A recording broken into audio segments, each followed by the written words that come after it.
welcome to my channel once again. This is the Music Crusader. Thank you for coming back. And so we'll continue our lessons.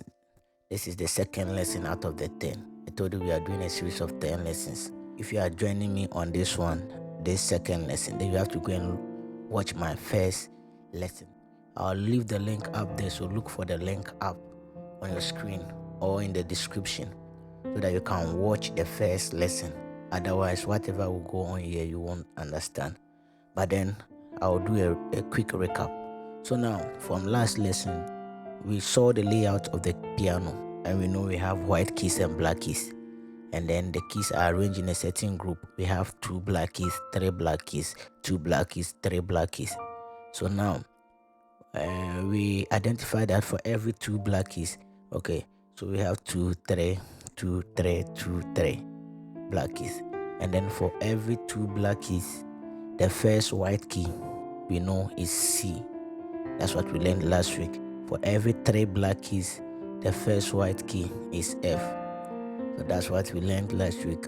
And then we know that this is a repetition. This has been repeated all over the piano. After we got to know that for every 2 black keys, the first white key is C.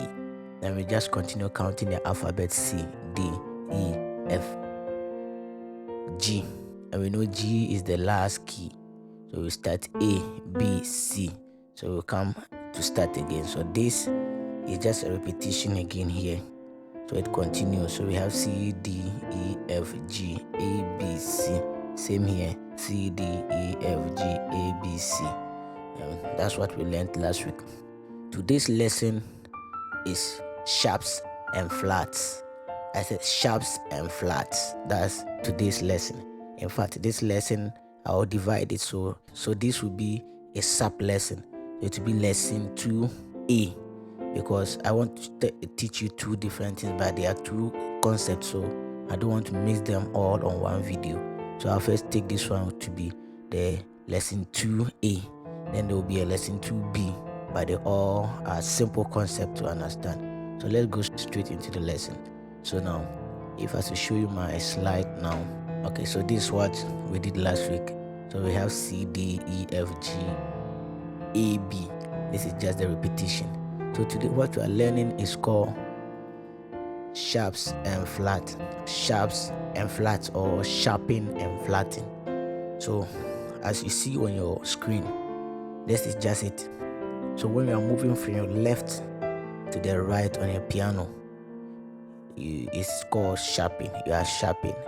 When you are going the reverse way, when you are moving from your right to your left, it is called flatting.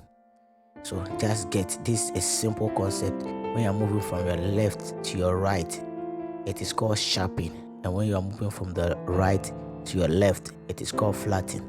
So let me show you my keyboard. Okay, so this concept is just simple. We are moving up.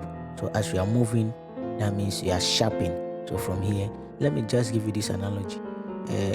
Just take it like when you are sharpening a knife. If what happens to the knife, it becomes small. The knife becomes very sharp, thin. That's the same way. So here, the left side represents the low part of the piano, and your right hand side represents the high side of the piano. So when you are playing a note from here, the lower note to the higher note, it is called sharping, because you are making the sound very small from this down. This is a big note. So as we are moving up, the sound becomes small or becomes very high in pitch. So we reach here.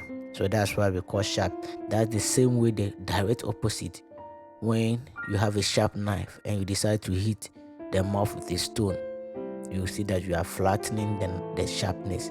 So now that's the same way if you are moving from how do you call it, the high note, the high pitch, and you are coming backwards, it is called flatting. It is called flatting.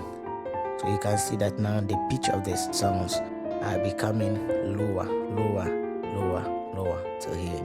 So moving this way is called sharpening. Moving this way is called flatting.